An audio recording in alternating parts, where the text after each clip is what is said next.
Hey, welcome back! Today I'm gonna show you a fancy tool for web content discovery, and this is Feroxbuster. I don't know why it's less known than WAV or gobuster because it's so cool. Just look how nice it looks! And in addition to that, it's so fast, so user-friendly, especially for beginners, and automatically works recursively.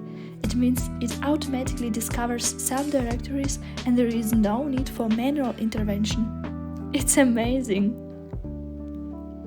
But let's start from the beginning. Let's install it on Kali.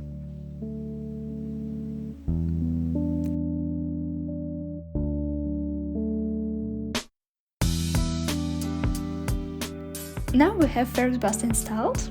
I already have a vulnerable application running locally on my machine, so we can see how it works. Let's run a basic directory brute forcing.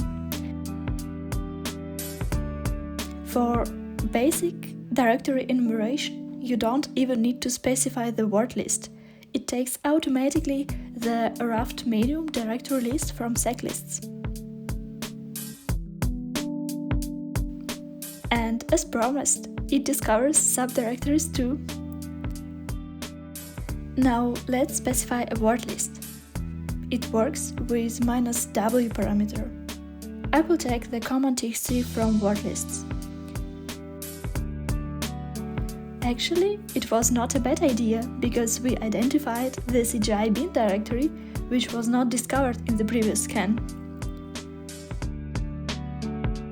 Now it's time to search for hidden files and web pages of this application.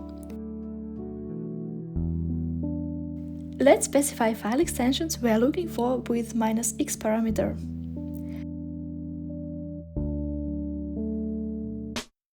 I would like to search for PHP, HTML, JavaScript and text files.